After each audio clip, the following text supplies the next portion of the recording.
Hello everyone, আসসালামু আলাইকুম। আপনারা সকলেই কেমন আছেন? আশা করি আপনারা সকলে অনেক ভালো আছেন। আপনাদের দোয়া আলহামদুলিল্লাহ আমি অনেক ভালো আছি। আজকের ভিডিওতে আমি আপনাদেরকে সাপ্রি রাইডার চিনিয়ে দিব। অনেকেই বলে সাপ্রি রাইডার, সাপ্রি বাইকার, কিন্তু ওইগুলো চিনার লক্ষণ কি ভাই? আজকের ভিডিওতে আমি আপনাদেরকে কয়েকটা লক্ষণ বলবো। ওই কয়েকটা লক্ষণ দেখেই আপনারা সহজেই চিনতে পারবেন সাপ্রি রাইডার। ঠিক আছে, তাহলে চলেন ভিডিওটা শুরু করি। Let's go. আমাদের বাংলাদেশে একটি শব্দ প্রচলিত আছে, সেটা হচ্ছে সাপ্রি।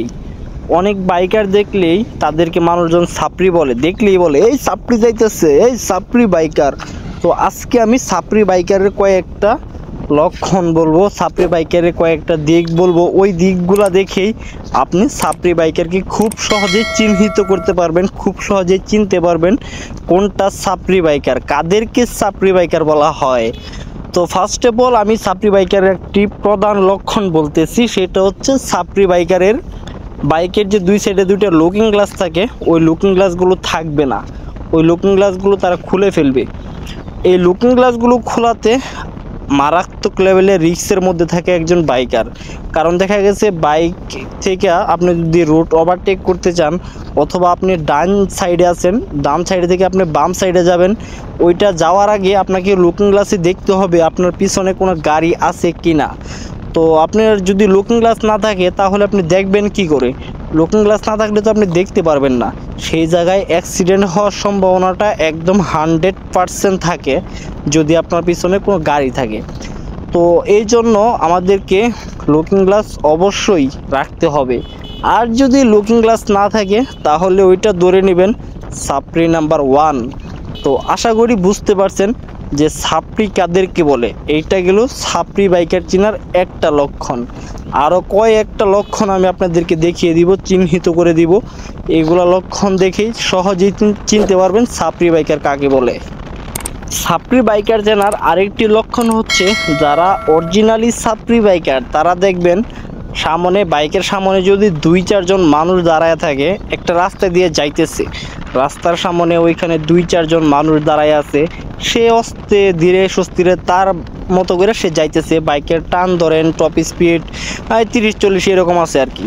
তার সামনে যখন সে 2-4 জন মানুষ দেখলো, মানুষ দেখার পর তার বাইকের টপ স্পিড মনে করেন 60-70, আর বাইকের থ্রোটল মোচড় কাকে বলে রে ভাই, বাইকের থ্রোটল মোচড়, বাইক এই দিক সেই দিক করতেছে, বাইক নিয়ে কর্নারিং করতেছে, বাইকের হলার বাইরে যাচ্ছে, মানে এক কথায় সাপ্রি যাকে বলে আর কি।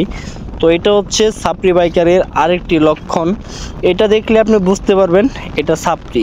এটা যদি আপনি দেখেন তাহলে মনে করেন ওইটা বোঝার মতো আর কোনো কিছু বাকি রইল না যে সাপ্রি নাম্বার 1।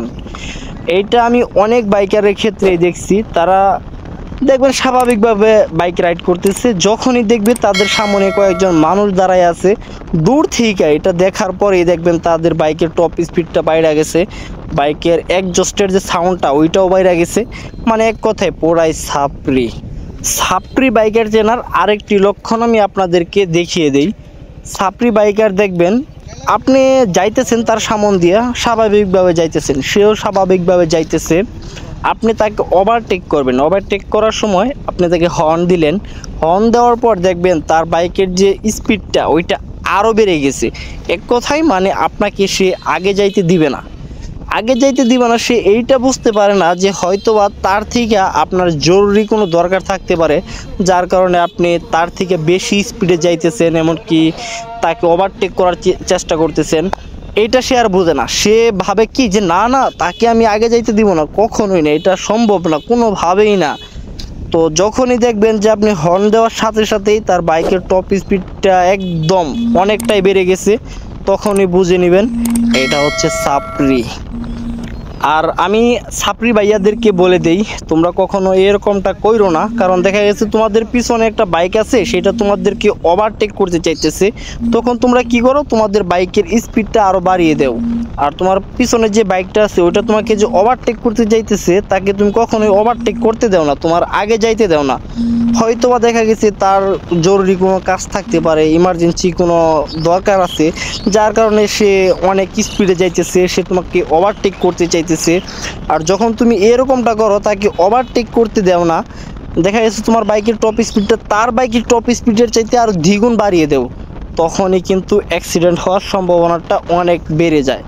তো তোমাদেরকে বলবো যারা বাইকার আছো এই কাজটা কখনোই করবা না।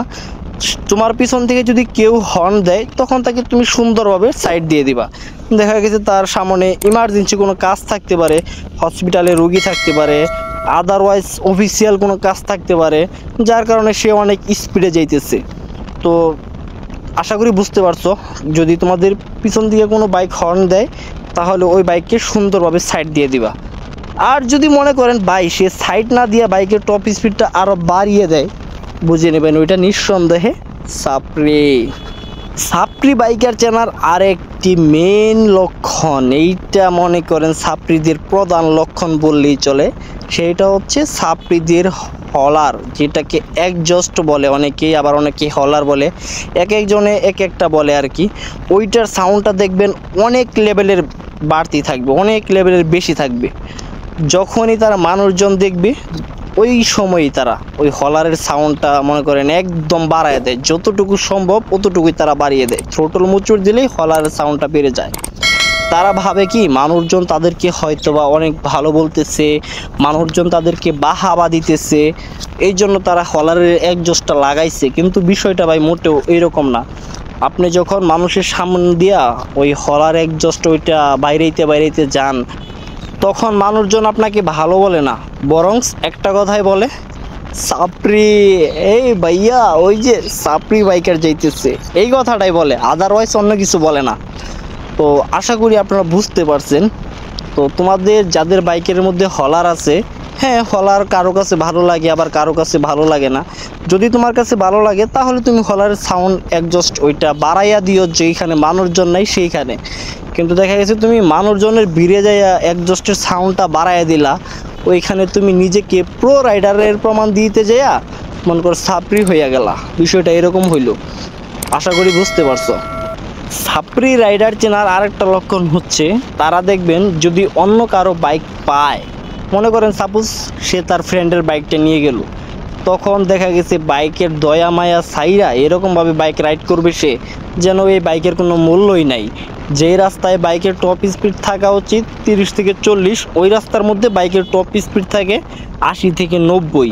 এখন বাইকের কোনো পার্টস কি খুইলা পইরা গেল নাকি বাইকের অর্ধেক ভাঙ্গা পইরা গেল ওইটা দেখার তার প্রয়োজন নাই। তার কথা হচ্ছে অন্যের বাইক, কোনো মায়া দয়া নাই, কথা হচ্ছে এক কথায় তুমি যতটুকু সম্ভব চলো। তো এটা আপনারা করবেন না, কারণ দেখা গেছে বাইকের কথা বাতি দিলাম, আপনি যখন নতুন কারো বাইক ফার্স্ট টাইম রাইড করবেন তখন ওই বাইকের ব্রেকিং পজিশন সম্পর্কে আপনাকে বুঝতে হবে, ওই বাইকের যে ক্লাস আছে ওইটা সম্পর্কে আপনাকে বুঝতে হবে। এইগুলা বুঝতে আপনার 2-4 মিনিট চইলা যাইব। তো প্রথম অবস্থাতে কারো বাইক নেওয়ার সাথে ওইটার দয়া মায়া ছাইরা গরুর মতো করে চালায়েন না, তাহলে দেখা গেছে অ্যাক্সিডেন্ট হওয়ার সম্ভাবনাটা অনেক বেশি থাকে। কারণ আপনি একটা বাইক নিলে যদি অন্য কারো অপরিচিত বাইক হঠাৎ করে চালাইতেছেন, এর আগে পরে কখনো ওই বাইকটা চালানো হয় নাই, তাহলে ওই বাইকের ব্রেকটা আপনার বাইকের মতো নাও হইতে পারে, ওই বাইকের ব্রেক আপনার বাইকের চাইতে দেখা গেছে অনেকটা কম বা বেশি হইতে পারে। তখন দেখা গেছে ওই বাইকের টপ স্পিড আছে 60 থেকে 70, সামনে মনে করেন ইমার্জেন্সি ব্রেক করার মতো একটা পরিবেশ তৈরি হয়ে গেল, তখন আপনি কি করবেন?